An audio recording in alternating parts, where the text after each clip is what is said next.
Indo British advanced pain clinic నొప్పి మాయం surgery దూరం ఫర్ అపాయింట్మెంట్స్ 9155515563.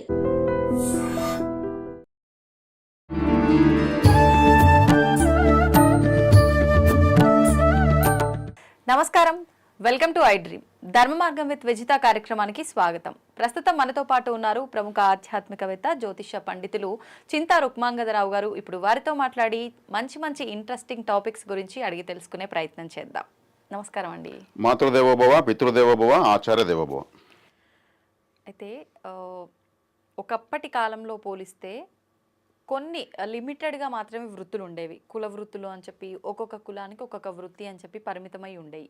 అంతేగాని కొత్త వృత్తులు, కొత్త విధానాలు అసలు పోయేవాళ్ళము. అప్పటి వాళ్ళు ఇప్పుడు ఒకవేళ ఉన్నా ఏమో అమ్మ మా కాలంలో ఇవన్నీ లేవు అని అంటుంటారు. రకరకాలుగా అసలు తెల్లారింది అని అంటే ఏదో ఒక కొత్తగా ఏదో ఒకటి వింటూనే ఉంటాం. అది వృత్తే కానీ మాటే కానీ ఏదో ఒక రకంగా కొత్త బిజినెస్లని వింటూ ఉంటాం. నిజంగా ఇప్పుడు ఈ వచ్చే కొత్త వృత్తులకి, గత జన్మకి, ఇప్పుడు మనం చేస్తున్న ఈ వృత్తికి, ఆ జన్మలో మనం చేసే విధానానికి ఏమైనా సంబంధం ఉంటుందా? ఖచ్చితంగా ఉంటుంది, దాంట్లో సందేహం ఏమి లేదు. మనం ఎలా బతకాలి, ఎక్కడ పుట్టాలి, ఏం చేసి బతకాలి అనేది దాన్నే తలరాత అంటారు. ఆ తలరాత ప్రకారమే జరుగుతుంది. ఎంతకాలం ఇక్కడ ఉంటాము అనేది కూడా అది ఎక్స్పైరీ డేట్, అంటే ఆయుష్ అంటారు. కాబట్టి ఈ వృత్తులు ఎలా గత జన్మలో నిర్ణయించబడతాయంటే,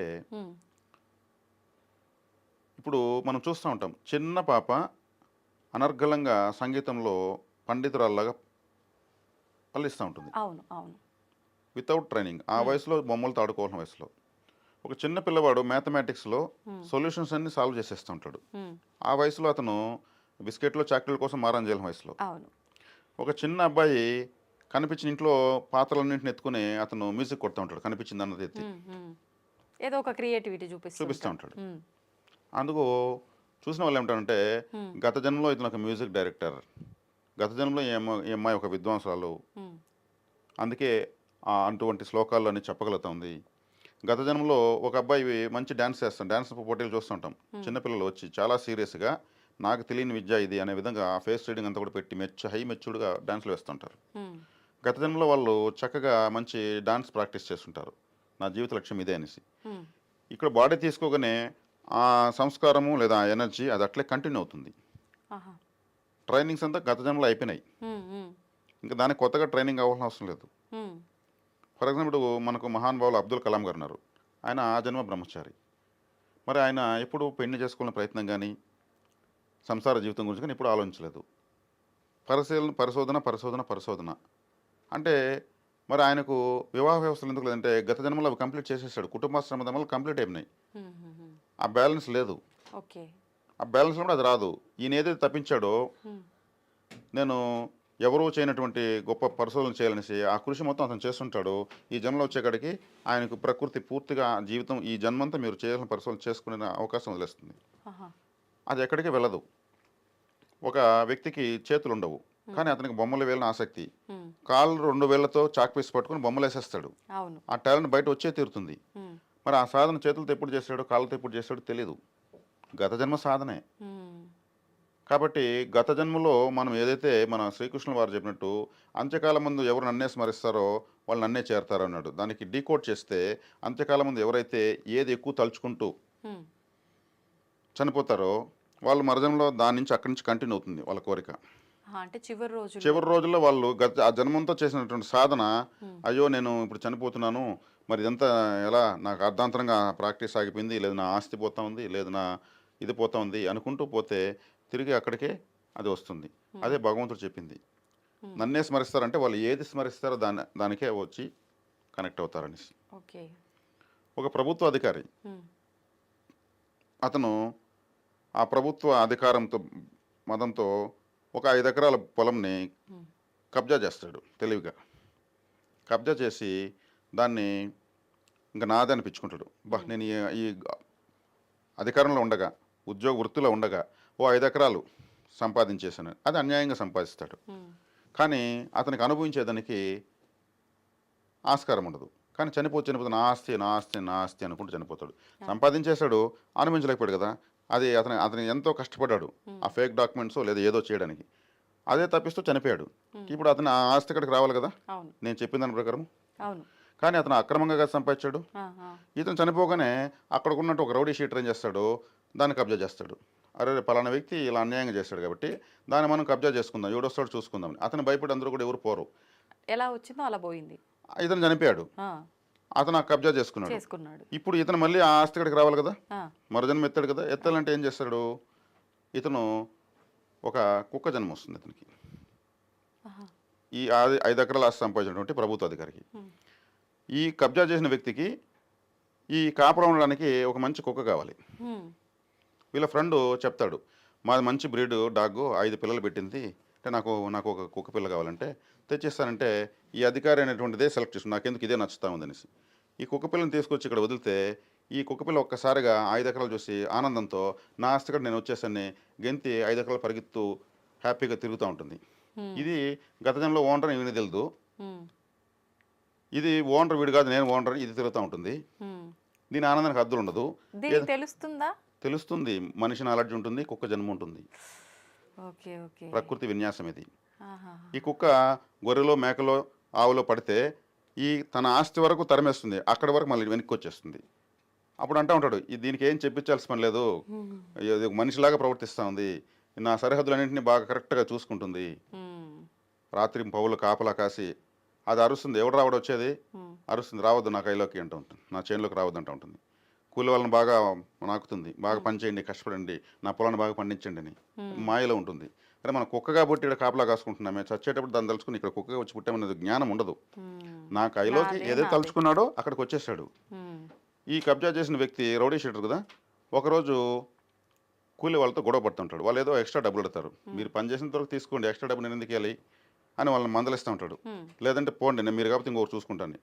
ఈ కుక్క కడుపు కాలుతుంది, ఉమ్, ఏంద్రా నువ్వు ఇచ్చేది, పొలం నాది, నా పొలంలో నువ్వు వాళ్ళని ఎందుకు బెదిరిస్తావు, వాళ్ళు పేదవాళ్ళు ఇవ్వచ్చు కదా అని ఇదేం చేస్తుంది, వీని పైన మొరుగుతుంది, ఆ, అంటే వాళ్ళని దబాయిస్తుంది. అవునవును. అప్పుడు వీడేం చేస్తాడు, నా కయ్యకాడ కాపలా ఉన్నటువంటి కుక్కవి, కవి నువ్వే. నేను వేస్తే నువ్వు ఎంగిలి మెతులు తినే కుక్కవి, నువ్వు నన్ను అరుస్తావా అని దాన్ని తరిమి తరిమి కొడతాడు. ఉమ్, దీనికి అర్థం కాదు, ఇది రివర్స్ అవుతుంది. నేను కష్టపడ్డాను, నేను ఎన్నో గత జన్మలో నానా అవసరపడి సంపాదించాను, నువ్వు నన్ను బెదిరించడానికి తిరుగుతుంది. వీడు కుక్క అనుకుంటాడు, ఇదేమనుకుని మన కుక్క ఇది మర్చిపోతుంది. దాన్ని తీవ్రంగా కొట్టి పొలం చివరి వరకు తరిమి అడుగు పెట్టావంటే మర్యాద ఉండదు, ఉమ్, కుక్కని విశ్వాసంగా అనుకుంటే అని ఏదో తిడతాడు వల్గర్ టాకింగ్ అంతా. అప్పుడు కలుగుతున్న ఆలోచన ఈ వ్యక్తికి, కుక్క రూపంలో ఉన్న వ్యక్తికి, అరే మనకెందుకు ఈ కర్మ, అప్పుడు సంపాదించింది అన్యాయంగా, ఉమ్, అది ఇంకొకటి కబ్జా చేశాడు, మనం కుక్కగా పుట్టాం, చలికి ఎండకు వానకు తిరిగి ఇక్కడ అని చింతనతో తినకుండా అక్కడే పడే ఒక 1 నెల రోజులు పడుకుని అంటే చనిపోతుంది. నాకు ఉత్తమ జన్మ కావాలి, ఈ తుచ్చపు జన్మ వద్దనేసి అనుకుంటుంది. అప్పుడేమనుకున్న చివరి క్షణంలో ఉత్తమ జన్మ. అప్పుడేమైంది, మళ్ళీ అతను పుట్టి ఒక సన్యాసిగా మారుతాడు. Okay, okay. ఒక సన్యాసిగా పెరిగి చిన్నప్పటి నుంచి వేదాంతం మారుతుంటాడు. నాన్న ఏది శాశ్వతం కాదు, నీదనుకున్నది నీది కాదు, ఏది కూడా ఏది ఒకటి రాదు జ్ఞానోదయం అయిపోయింది. అని బోధనలు చేస్తూ తిరుగుతాడు. ఆ, అంటే ప్రమోషన్ వచ్చిందా, ఆ, వచ్చేసింది. అంటే గత జన్మలో అతను ఈ జన్మలో చేసిన దాన్ని తప్పైంది కాబట్టి తప్పు చేసి సంపాదించింది ఏమైంది, ఉమ్, అది తప్పుడు వాడే వచ్చి కబ్జా చేశాడు. నేను నా ఆస్తిని అన్నాను కాబట్టి ఆ ఆస్తి కాడికి ప్రకృతి పంపించింది కుక్క రూపంలో. కుక్క రూపంలో ఎందుకు పంపించింది, ఇతను విశ్వాసంగా తన ఆస్తి దగ్గర తను ఉండాలి కాబట్టి. అక్కడేమైంది, వాడు అన్యాయాన్ని ఎదిరించిన దానికి ఇతను కుక్క కాబట్టి తరిమాడు. ఉమ్, ఉమ్, మళ్ళీ అప్పుడేమైంది, చింతనలోకి వచ్చింది. చింతనలోకి వచ్చేమైంది, ఈ ఆస్తులు శాశ్వతం కాదు, చచ్చిన తర్వాత ఇవేం కూడా రావు అని చింతనతో చనిపోయింది. తర్వాత ఎలా పుట్టాడు, అదే విధమైనటువంటి చింతనతో కూడా వైరాగ్యంతో కూడుకున్నట్టు జన్మ తీసుకుని ఏది శాశ్వతం కాదు, ఇదే విద్య. ఉమ్, ఇలా ప్రతి ఒక్కరికి అది ఏదైనా కావచ్చు, యాక్టర్ కావచ్చు, డాక్టర్ కావచ్చు, సైంటిస్ట్ కావచ్చు, వాళ్ళ గత జన్మ కృషి. ఉమ్, ఈరోజు మీరు సంపాదించిన డబ్బు రేపు ఖర్చు పెట్టుకుంటారు కదా, సంపాదించకపోతే ఉమ్, రేపు సంపాదించడానికి ప్రయత్నిస్తారు. సేమ్ గత జన్మలో మీరు చేసుకున్నదే ఒక ఫైనాన్స్, ఒక కరెన్సీ, ఉమ్, అది వర్చువల్గా వచ్చి మళ్ళీ మీ జన్మకు వచ్చేది కనెక్ట్ అయిపోతుంది. ఉమ్.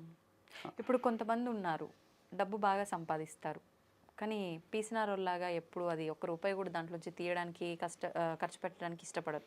కొంతమంది బాగా సంపాదిస్తారు, అసలు పుట్టింది ఎందుకు, మనం డబ్బు లేక ఎంతమంది ఇబ్బంది పడుతున్నారు, కనీస అవసరాలకు కూడా లేకుండా అన్నీ ఉన్నాయి అనుభవిద్దామని చెప్పి మంచి లైఫ్ అనుభవిస్తూ ఉంటారు. ఇప్పుడు మీరు చెప్పినట్టుగా చూస్తే సంపాదించారు, అనుభవించడానికి వీల్లేదు, మళ్ళీ జన్మలో అనుభవించడానికే పుడతారు. ఇప్పుడు వీళ్ళు ఇక్కడ సంపాదించారు, కష్టాలు పడ్డారు, ఆ తర్వాత సంపాదించారు, తర్వాత అనుభవించారు. వీళ్ళు ఎలాంటి జన్మెత్తుతారంటారు? దీనికి నేను కనువిప్పు కలిగించేటువంటి ఒక చిన్న స్టోరీ నేను చెప్తాను. ఇలా స్టోరీస్ రూపంలో చెప్తే మన ప్రేక్షకులకు, వీక్షకులకు కూడా అర్థమవుతుంది. చాలా బాగా కనెక్ట్ అవుతుంది జ్ఞానం. ఒక వ్యక్తి నాగలు ఎత్తుకుని పొలం దున్నుతున్నాడు. ఒక పేద రైతు, హ్మ్. చాలా నిజాయితీపరుడు, హ్మ్. నిస్వార్థపరుడు. ఆయన దున్నుతూ ఉంటాడు. నారద మహర్షి అలా గాల్లో వెళ్తూ ఉంటాడు. హ్మ్. మనం ఎవరికి కనిపించే దివ్యదేహులు కదా, సామాన్య మనం ఏం కనిపిస్తాం అనేసి ఈయనకి ఏదో వెలుగు కనిపిస్తుంది. ఈ రైతుకి ఏంది ఇదే గాల్లో వెలుతురు కనిపిస్తుంది అని చూస్తాడు. చూస్తే నారద మహర్షి కనిపిస్తాడు ఈయనకి. హ్మ్. టకటకాని అయ్యో నారదుడు ఈ దారిలో వెళ్తున్నా మన ఊరికాళ్ళు వెళ్తున్నాడు అనేసి ఆ కాడిమాను అక్కడ వదిలేసి, స్వామి నారద మహర్షుల వారు నమస్కారం అండి అంటాడు. ఆయన ఉలికి పడతాడు. అరే నన్నే చూడగలిగేంత గొప్పవాడు అయితను కరెక్ట్ కనిపెట్టేశాడు. అవును. సరే చూద్దాము ఇదేదో వింతగా ఉందనేసి, నాయన ఏమన్నా నీ పేరేమి అంతా అడతాడు. అవును స్వామి నా పేరు పది, నేను ఒక చిన్న రైతుని, హ్మ్. నాకు భార్య, 2 చిన్నపిల్లలు ఉన్నారు, ఈ పొలం దున్ని వచ్చిందంతా బతుకుతున్నాను. మీరు స్వామి తమరు ఎక్కడికి వెళ్తున్నారంటే నేను వైకుంఠం వెళ్తున్నాను అంటాడు. సరే స్వామి మహావిష్ణువు కూడా అడిగినట్టు చెప్పండి, నా గురించి ఏదైనా నాకు కొంచెం చెప్పండి, నాకు ఏదైనా మంచి ఏమని చెప్పండి అంటే, చెప్తానన్నా నువ్వు వస్తే తీసుకెళ్తాను రా అంటాడు. హ్మ్. అరే ఇతను చూడు ఎంత నిస్వార్థంగా అడిగినట్టు చెప్పమంటున్నాడు మహావిష్ణువునే హ్మ్. చుట్టంలాగా అనేసి ముచ్చటేస్తుంది ఆయనకి. ఆ.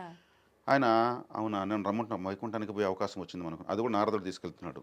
ఆలోచించుకుని లేదు స్వామి, నేను ఈ జన్మకు నా పిల్లల్ని గొప్ప వాళ్ళని చేయాలి, నాకు చాలా పనులు, నా పొలము పంటలను పండించుకోవాలి ఇన్ని చెప్తాడు. వీడేంద్ర వీడు మూర్ఖుడు అనుకోవాలనా ఏమనుకోవాలి, నా భార్య నా పిల్లలు అంటున్నాడు, నా పొలం అంటున్నాడు. హ్మ్. సరే మీరు ఇంకోసారి వచ్చినప్పుడు నేను వస్తాను స్వామి మీతో అంటాడు. హ్మ్. సరే తదాస్తని అతను వెళ్ళిపోతాడు. ఇతను ఆ నారదుని దర్శనానికి ఇతనికి అదృష్టం బాగా కలిసి వస్తుంది. దేవత దర్శనం జరిపింది కదా. మహర్షుల్లో నారదుణ్ణి అన్నాడు ఎవరు, భగవద్గీతలో శ్రీకృష్ణుల వారు. ఆ. మహర్షుల్లో నేను నారదుణ్ణి అన్నాడు, ఆహా. పక్షుల్లో గరుకుమంతుని అన్నాడు. అట్లా ఈయన కలిసి వస్తుంది, బాగా పొలాలు పండిస్తాడు, పిల్లలు పెద్దవాళ్ళు అవుతారు, అన్నీ అవుతాయి. తర్వాత ఇతను చనిపోతాడు ఈ రైతు. హ్మ్. చనిపోయినప్పుడు మళ్ళీ నారదుడు, నాయన చనిపోయినావు కదా ఇంకన్నా రావచ్చు కదా, నిన్ను ఇట్లా నా వైకుంఠం తీసుకెళ్తున్నాయి. స్వామి నా పిల్లలు కష్టపడతా ఉంటే నేను చూడలేను, హ్మ్. వాళ్ళు నేను కష్టపడి సంపాదించాను ఆ ఆస్తి పోగొట్టుకుంటారు వాళ్ళు, నా అంత కృషి పట్టుదల వాళ్ళకి లేదు. హ్మ్. మరి ఇప్పుడు నేను వాళ్ళకు ఏదన్నా సహాయం చేయాలి ఈ జన్మలో, ఇంకా నెక్స్ట్ జన్మలో ఎత్తి హ్మ్. అంటే, ఓహో ఇతనికి ఇంకా వ్యామోహం పోలేదు, సరేనన్నా నువ్వు అలాగే ఇంకొకసారి రండి అని మనార్దను మళ్ళీ పంపించేస్తాడు. ఆ. ఇతను ఏం చేస్తాడు, ఒక ఎద్దుగా పుడతాడు ఈ చనిపోయిన అతను. వ్యక్తి. హ్మ్. ఆ వ్యక్తి ఎద్దుగా పుట్టి అలా అలా అలా ఈ కొడుకుల చేతికి ఈ ఇంటికే వచ్చేస్తాడు. హ్మ్. ఆ ఎద్దు ఆ ఇంట్లో వ్యక్తిలాగా ఉంటుంది, అన్ని పొలాలు దున్నుతూ ఉంటుంది సంతోషంగా, తన పొలమే తను దున్నుతూ ఉంది కదా, ఆనందం. హ్మ్. ఆ ఎద్దు వచ్చిన మూలకుని వాళ్ళు ఇంకా డెవలప్ అవుతారు, ఆహా. వాళ్ళకు అందరికన్నా ఎక్కువ పంటలు పండుతూ ఉంటాయి. ఎందుకంటే రెండోసారి నారద దర్శనం చేసుకునేది ఆ. పెద్దది. ఆ. ఆ పిల్లలంతా బాగా ఆడుకుంటూ ఉంటే ఆ ఎద్దుతో ఫోటోలు తీసుకోవడము, దాని మీద పడుకోవడము, ఎగరడము, దూకడము, అది వాళ్ళ తాతే అని తెలియదు వాళ్ళకు. హ్మ్. చక్కగా అదే వాళ్ళు నాకడం ఇలా జరుగుతూ ఉంటుంది ప్రేమతో. అది ఎద్దు అనేది మర్చిపోయి తన కుటుంబంతో తను ఉన్నానని ఉంటుంది, తక్కువ మేత పెట్టినా అడ్జస్ట్ చేసుకుంటుంది, అలా ఉంటుంది. ఎందుకంటే తన కుటుంబమే కదా. ఆ. మనిషి నాలెడ్జు, ఎద్దు జన్మ. హ్మ్. ఇప్పుడు మళ్ళీ ఎద్దుగా చనిపోతుంది, అందరూ ఏడుస్తారు, అయ్యో మాకు మా కుటుంబాన్ని అభివృద్ధి చేసింది, హ్మ్. మా ఇంట్లో మేము కూడా చేయనంత సేవ మన తండ్రి అని మన తాత అని తెలియదు. హ్మ్. అప్పుడు ఆ చనిపోయిన తర్వాత ఆత్మ తనకి వస్తుంది, నారదుల వారు మళ్ళీ వస్తారు. హ్మ్. నాయన ఇప్పుడున్నా వస్తామంటే, స్వామి పంటలు పండించాము, అభివృద్ధి చేశాము, ఇంకా ఆస్తులు కొన్నారు, నా పిల్లలు గొప్ప స్థాయికి వచ్చారు, హ్మ్. వాళ్ళు చాలా డబ్బులు సంపాదించుకున్నారు, ఆ డబ్బు అంతా కానీ ఖర్చు పెడేసి దుర్వినియోగం చేసుకున్నారనుకోండి చాలా కష్టమవుతుంది. హ్మ్. కాబట్టి ఇంకా వాళ్ళను నేను మళ్ళీ ఇంకా కాపాడాల్సిన బాధ్యత నాకు ఉంది స్వామి, మీరు ఇంకోసారి రండి అని చెప్తాడు. హ్మ్. సరేనన్న తదాస్తుని ఆయన మళ్ళీ. వెళ్ళిపోతాడు. వీళ్ళు బాగా సంపాదించి డబ్బులు ఎక్కువైపోతుంది కదా, వాళ్ళు ఒక బంగ్లా కడతారు, హ్మ్. ఆ బంగ్లాలో ఒక నేలమాలిక తీస్తారు, దాంట్లో డబ్బులు చాలా వరకు దాచిపెట్టేస్తారు, హ్మ్. నేలమాలికను మూసేస్తారు. అంటే ఎక్కువ డబ్బు వచ్చింది, దాన్ని కాపాడాలి, ఇన్న పెట్టి అంటారు కదా, అలా నేలమాలికలో పెడతారు. ఇతను మళ్ళీ ఒక సర్పంలాగా పుడతాడు. ఆహా. పుట్టి ఆ నేలమాలికలో ఆ ధనం పైన పడుకుంటాడు వచ్చి కాపలాగా. హ్మ్. అది ఈ డబ్బు నాకు 2-3 జన్మల కష్టార్జితము, హ్మ్. నా పిల్లలు దాచుకున్న డబ్బు, నా పిల్లలు లేనప్పుడు ఎవరన్నా వచ్చి దీనిపైన అటాక్ చేస్తే నేను వాళ్ళని తరిమేస్తాను అని ఆ నేలమాలికలో పడుకుంటాడు. సరే కరువు కాటకాలు రావడం సహజం. ఒకసారి కరువు కాటకాలు తీవ్రంగా వస్తాయి, పంటలు పండవు, నీళ్లు ఉండవు. వీళ్ళు ఏం చేస్తారు, ఇంకా డబ్బులు కావాలి, వీళ్ళ స్థాయికి అప్పు చేయాల్సిన అవసరం లేదు, వీళ్ళు మనకెట్లా నేలమాలిక డబ్బులు ఉంది కదా, దాని అయితే ఖర్చు పెట్టుకుందాం, వర్షాలు పడిన తర్వాత మళ్ళీ పంటలే పండించుకుందాం అనేసి ఓపెన్ చేస్తారు. ఓపెన్ చేస్తే ఈ పాము పడుకుంటుంది. ఇది ఎప్పుడు వచ్చిందిరా నాయన ఇంత పెద్ద పాము, ఆశ్చర్యంగా ఉంది అనుకుంటారు వాళ్ళు. ధనం ఎక్కడుంటే అక్కడ పాము జరుగుతుంది అనే టైప్లో ఆలోచిస్తారు. ఈ పాము లేస్తుంది, ఓ రే మీరు అది చెప్తా ఉంటుంది దాని భాషలో, మీరు తొందరపడి డబ్బులు ఖర్చు పెట్టుకోకండి, కరువు ఉంటే కొద్ది రోజులే ఉంటుంది, ఓపిక పట్టుకోండి, దీన్ని అనవసరంగా దుర్వినియోగం చేయదని, ఇది చాలా 2-3 జన్మల కష్టాలు అని అది బుస్సు అని చెప్తా ఉంటుంది. వీళ్ళు ఎంతసేపు వింటారు ఆ బుస్సులో, అర్థం కాదు ఇదేంద్రది కదా. మనం కష్టపడి సంపాదించి ఇది వచ్చి అడ్డంగా పనుకొని పక్కకు పోదు మనం ఖర్చు పెట్టుకునేది అనేసి దాని నడు మీద ఒక ఏటేసి సచ్చి సావకుండా సగం ప్రాణంతో ఉండగా ఇట్లా కట్టెత్తుకుని దూరం ఆ చేనులో బరే వచ్చేస్తారు. అప్పుడు నారదులు వస్తాడు, ఏనైనా ఇప్పుడైనా వస్తామంటే, స్వామి నేనైతే ఖచ్చితంగా వస్తాను, వీళ్ళకి విశ్వాసం లేదు, నేను మనిషిగా పుట్టి కష్టపడి ఎద్దుగా పుట్టి లాస్ట్కి పాముగా వచ్చి పుడి నా దయాదాశం లేకుండా నా నడువులించి ఎత్తవతలు బారేశారు, వీళ్ళు చాలా దుర్మార్గులు స్వామి. ఇంకా నేను చెప్పాను కదా, నరజాతి సమస్తం పరపీడన పరాయణము, నా మీద ఇంత ఇదిగా నన్ను హింసించారు. అప్పుడు నారదుల వారు, నీకు ఇది మొట్టమొదటి బోధపడలేదు నాయన, నీది అనుకుంటున్నావు, మరి ఏది శాశ్వతం అని చేస్తాడనమాట ఆయన. ఇప్పుడు దీన్ని బట్టి మీకు ఏమర్థమైంది? ఏది శాశ్వతం కాదు, దేనికోసం పాకులాడకూడదు, ఉన్న అంటే దాంట్లో తృప్తి చెందాలి ఏది ప్రాప్తమో అదే దక్కుతుంది. అంతే. ఇక్కడ మనకు భవబంధాలకు బలి కాకూడదు. కరెక్ట్. అతను బలవుతూనే ఉన్నాడు. అవును అవును, తన ఆలోచనకి తగినట్టే జన్మ వస్తూ ఉంది. వస్తా ఉంది. తన ఆలోచన మారినప్పుడు వైకుంఠానికి వెళ్ళేదానికి దారి దొరికింది. కానీ అందరికి ఇలాంటి అవకాశం వస్తుందంటారా? ఇది ఒక వారి వారి ఉదాహరణ. స్థితిగతులు తగినట్టు ప్రకృతి వాళ్ళని హెచ్చరిస్తూనే ఉంటుంది, దాన్ని పట్టుకోరు. నాకు అనిపించింది కానీ నేనే వినకుండా మూర్ఖంగా వెళ్ళాను ముందుకి, జరిగిపోయిన తర్వాత అనుకుంటుంటారు కదా. ముందుగా కూడా తెలుస్తుంది, అట్లా కాదని అధిగమించి వెళ్తారు. నేను చెప్పాను కదా లిటిల్ మైండ్ అని, ఈ లిటిల్ మైండ్ ప్రతి ఒక్కటి చెప్తుంది. హెచ్చరిస్తుంది. ఇప్పుడు మీరు అన్నట్టుగా నిజంగానే మనసు ఒకటి చెప్తుంది, బుర్ర ఒకటి చెప్తుంది, బ్రెయిన్ ఒకటి. ఇప్పుడు 2 రకాల ఆలోచనలు మన నుంచే, 2 కాదు పలు రకాల ఆలోచనలు మన నుంచే వస్తాయి. మరి వచ్చినప్పుడు నిజంగా ఇది కరెక్ట్గా వెళ్తోంది ఈ ఆలోచన అయితే అని ఒక ఆలోచనని మనం సెలెక్ట్ చేసుకోవాలి అని అంటే చాలా కష్టంతో కూడుకున్నది. ఎలా తీసుకోగలుగుతాం అది కరెక్ట్ ఆలోచన అని? అంటే ఆలోచించేది, చెప్పేది, చేసేది 3 త్రికరణ శుద్ధితో చేయడం అంటే ఇది. ఒకటే చేస్తే అది సక్సెస్ అనమాట. సక్సెస్ సూత్రం ఇదే. సక్సెస్ సూత్రం ఇదే అంటే దీనికి వివేకానంద స్వామి ఒకసారి ఆయన ఒక చెట్టు కింద, ఒక గ్రౌండ్లో ఒక చెట్టు కింద కూర్చొని ఏదో చదువుకుంటా ఉంటే అక్కడ బ్రిటిష్ వాళ్ళ పిల్లలు వచ్చి ఒక స్తంభం పైన ఒక బంతి పెట్టి దూరం ఒక డిస్టెన్స్ నుంచి కొడితే అక్కడ పక్కన ఒక కప్పు, ఆ బంతిని ఎవడు కొడితే కప్పు వాడికి. వీళ్ళు ఆ గేమ్ పెట్టుకుని ఆడి ఓన్ గోల చేస్తూ ఉంటారు. వేస్తారు, జస్ట్ పక్కన మిస్ అవుతుంది, అందరూ తప్పట్లు కొడతారు, జస్ట్ మిస్ రా, సూపర్ నువ్వు ఇంకొంచెం ట్రై చేయంటూ ఉంటారు. అట్లా ఎవడు కొట్టడు. ఈయన చూస్తాడు డిస్టర్బెన్స్గా ఉంటే, బాబు మీరు కొంచెం దూరంగా వెళ్ళి ఆడుకోరా, నేను చదువుకుంటుంటే, నువ్వే దూరంగా వెళ్ళవయ్యా, మేమేదో ఆడుకుంటా ఉంటుంది డిస్టర్బెన్స్ అంటాడు. సరే ఏంది మీ ఆట అంటే, ఇది పరిస్థితి టార్గెట్, దీన్ని కొడితే ఆ కప్పు ఉంటుంది. సరే నేను కొట్టేస్తాను, నా కప్పు మీరే ఎత్తుకోండి, బాగుంటే నేను కొట్టేస్తా, మీరు ఎత్తుకుని ఇటు నుంచి వెళ్ళిపోవాలంటాడు. మేము తినేసి మాకు వేరే పని పాట లేదు, ఇది ప్రాక్టీస్ చేసి మా వల్లే కాలేదు, నువ్వు చూస్తే ఒక సన్యాసివి, నీకేం ప్రాక్టీస్, నీ వయసు ఎంత, దాన్ని ఎలా కొట్టగలవంటే, నేను కొట్టలేకపోతే నేను వెళ్ళిపోతా, నేను కొట్టానంటే మీరు వెళ్ళిపోవాలి, కప్పు కూడా మీదే అంటాడు. ఇదేదో బాగుందని అందరూ మాడుకుని ఎక్కడి నుంచి కొట్టాలంటే ఒక డిస్టెన్స్ చూపిస్తారు, గమ్మునాడికి వెళ్తాడు, అది ఇస్తారు కొట్టడానికి ఇచ్చినటువంటి బంతో రాజో ఇస్తారు, ఆయన తీసుకుని అలా వేస్తాడు అంతే, ప్రాక్టీస్ కూడా లేదు, అది పడిపోతుంది. ఆ కప్పు ఎత్తుకోండి బాబు మీరు వెళ్ళిపోండి అంటాడు. మేము వెళ్తాము, నువ్వు ఎలా కొట్టగలిగావు అది చెప్పు, నువ్వు ఎలా కొట్టగలిగావు ఆ సీక్రెట్ మాకు చెప్పు అంటే, మీకందరికీ కప్పు మీదనే కన్ను ఉంది, బంతి పైన లేదు, మీరు కప్పును చూస్తున్నారు, కప్పును చూడొద్దండి, మీరు కొట్టండి, వద్దన్నా మీదే కప్పు. నేనేం చేశాను, నేను బంతినే చూశాను. ప్రతి ఒక్కరు ఆలోచించేది ఇదే కదా, ఇలా ఆలోచించాలి. ఆయన ఏం చేశాడు, ఆలోచించింది, చెప్పింది, చేసింది ఒకటే అయింది, త్రికరణ శుద్ధిగా చేశాడు. దానికి ముందుకి వెనక్కి ఊగి విన్యాసాలు చేసిన అవసరం లేదు. ప్రతి ఒక్క దాంట్లో ఇలా సూక్ష్మాన్ని పట్టుకుంటే అన్నీ సక్సెస్సే. మన ట్రాఫిక్ జామ్ అయిపోతుంది, 5 ఆలోచనలు ఒకేసారి మనిషి చేయగలడు. పంచభూతాలు ఉన్నాయి కదా, కొంతమంది ఏదో పని చేస్తూ వెనకాల ఎవరో ఒక తన కాని వ్యక్తితో చేంజ్ చేస్తున్నాడు కూడా అబ్జర్వ్ చేస్తారు. నేను అట్ట మలుకోని అనుకున్నాడు వాడు అని నేను అబ్జర్వ్ చేశాను అంటారు. కండ్లు ఇక్కడ ఉంటాయి, ఇవి విండోస్ అంతే, ఇవి విండోస్, ఇవి కండ్లు కాదు. వీటి ద్వారా ఈ విండోస్ ఓపెన్ చేసి ఇక్కడి నుంచి చూస్తాం మనం.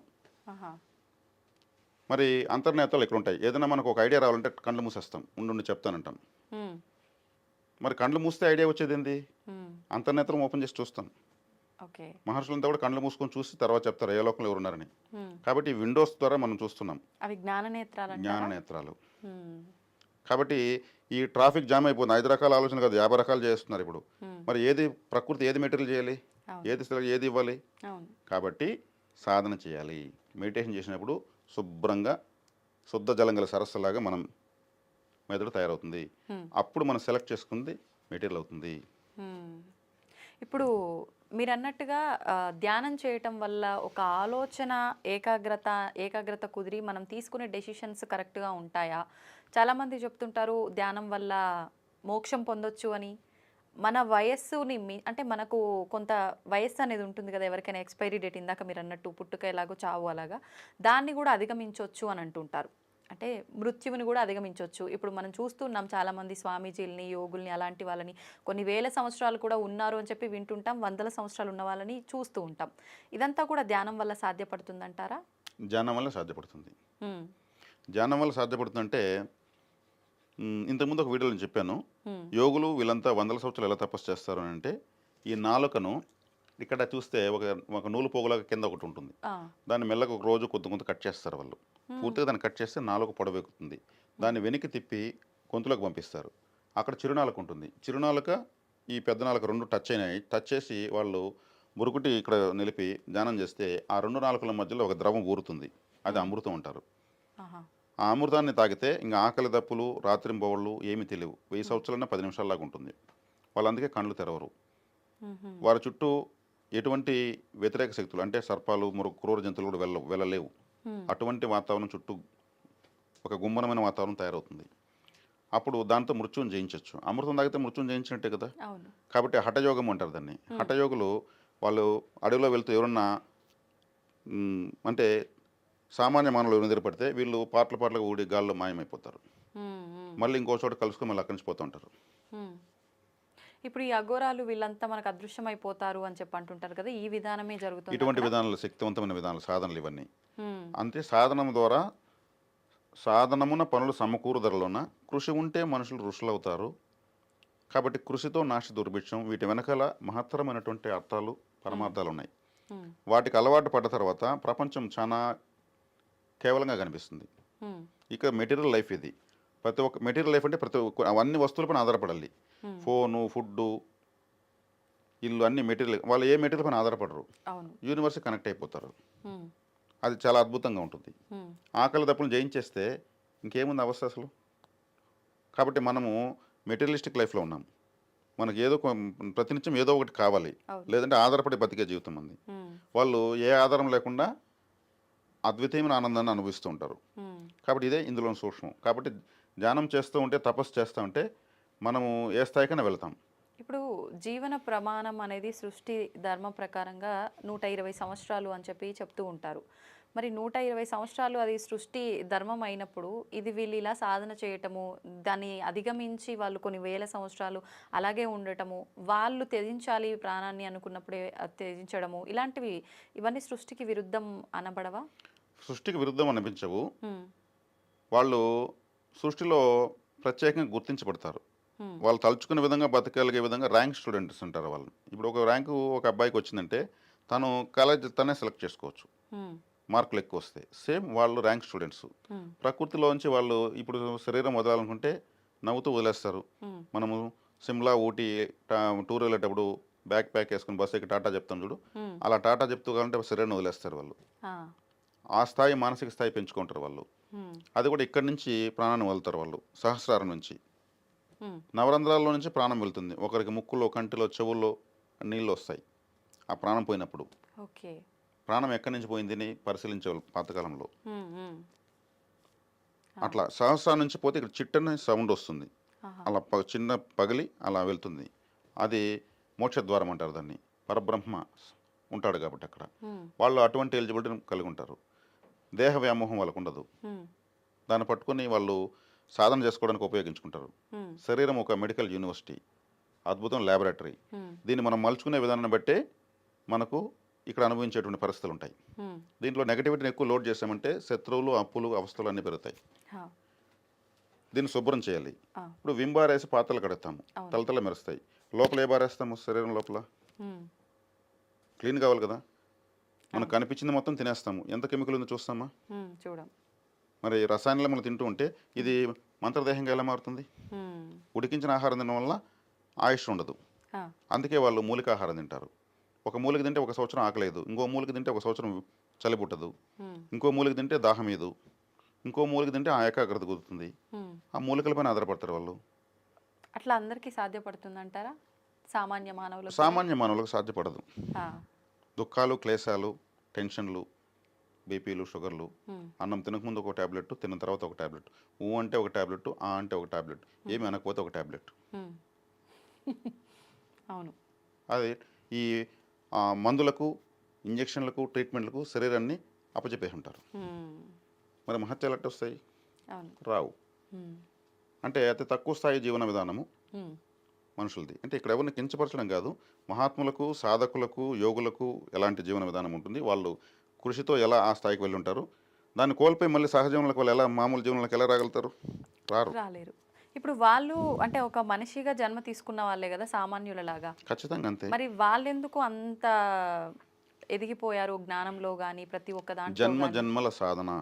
ఇందాక మీరు చెప్పినట్టుగా గత జన్మలో సాధన మళ్ళీ కనుక్కుంటారు వాళ్ళు. ఈ జన్మలో ఇంకొంచెం మనం ఏం చేద్దాం, ఇలా జన్మ జన్మకు పోగేసుకున్నటువంటి తపశ్శక్తితోనే వాళ్ళు వెళ్తారు. ఢిల్లీకి రాజైన తల్లికి కొడుకే, వాళ్ళకు కూడా ఒక తల్లి కావాల్సిందే. అవును. కాబట్టి వాళ్ళు అన్ని ధర్మాలను చక్కగా ఆచరించి ఆ స్థాయికి వెళ్తారు. కాబట్టి ఇక్కడ నేను అదే అనేది, మన ఛానల్లో ఎప్పుడు వచ్చినా మాతృదేవోభవ పితృదేవోభవ అని ఎందుకనేదంటే, అక్కడ వాళ్ళిద్దరిని విస్మరించి మనం ప్రవర్తిస్తే ఇక్కడ ఏది దొరకదు. టెన్షన్లు, టన్నులుగా ఎడవలసి వస్తుంది. మనిషి ఎడవడానికి పుట్టలేదు కదా ఎవరు. మరి ఆ స్థాయికి ఎందుకు వెళ్తున్నారు? సరైనటువంటి ఫార్మాట్లో రాకపోవడం వల్లే క్లేశాలు వస్తాయి. సరైన గుర్తించాల్సిన గుర్తించకపోవడం వల్లనే మనల్ని ప్రకృతి గుర్తించదు, మన ప్రార్థన రిజెక్ట్ చేయబడుతుంది. ఓకే. ఇప్పుడు మీరు చెప్పినట్టుగా చూస్తే ఈ సాధకులు వీళ్ళంతా కూడా ఒక రకంగా మృత్యువుని కూడా జయిస్తున్నట్టే అనుకోవాలి. ఇది సామాన్య మానవులకు కూడా సాధ్యపడుతుందా? మృత్యువును జయించేది లేదు మేడం, మృత్యువును ఆస్వాదించడం వాళ్ళు చేసేది. ఓకే. మరణం లేని మీరు అంటా నేను, ఎవరు మరణించేది లేదు, శరీరాన్ని మాత్రం మారుస్తున్నారు, ఆత్మకు చావలేదు. శ్రీకృష్ణ భగవాన్ చాలా క్లియర్గా చెప్పారు, ఆత్మ అగ్ని చేత దహించబడదు, నీరు చేత తడపు జలదు, వాయువు చేత ఆర్పివేయబడదు, ఇంకా శస్త్రము చేత ఛేదించబడదు. శరీరం మాత్రమే ఒక టూల్ మారుస్తుంది. మనం సిమ్ కార్డు తీసి ఇంకో ఫోన్లో వేస్తాం కదా, అప్పుడు ఫోన్ను మాత్రం వదిలేస్తాం, మరి అక్కడ ఇదే నెంబర్ అక్కడ పనిచేస్తాం కదా. సేమ్ మనం శరీరాన్ని మారుస్తున్నాం అంతే. ఈ సింప్లిసిటీ అయినటువంటి సూక్ష్మాన్ని కనుక్కుంటే మనం చచ్చిపోవడానికి భయపడం అసలు. రోబ్సాంగ్ లాంపా అనేటువంటి ఒక వ్యక్తి, ఫారిన్ అతను, మరణం లేని మీరు అని ఒక పుస్తకం రాశాడు. ఆ పుస్తకం 10 పేజీలు చదవగానే నవ్వుతూ ఒక పర్వతమైన దూకొచ్చు అనిపిస్తుంది, అంత ధైర్యం వస్తుంది. రోబ్సాంగ్ లాంపా అని పేరు, మరణం లేని మీరు. టైటిల్ ఎంత బాగా తీస్తాడైనా అసలు చనిపోయేది లేదని అర్థమవుతుంది దాంట్లో. కాబట్టి ఇక్కడ ఎవరు చనిపోయేది లేదు, మరణాన్ని ఆస్వాదించాలి అనేదే అసలు జ్ఞానం. దానికి భయపడ్డము అజ్ఞానం. కాబట్టి చనిపోయిన తర్వాత ఆయన ఎట్లా పుడతామని ఆయనే చెప్పాడు, అదే జరుగుతూ ఉంది.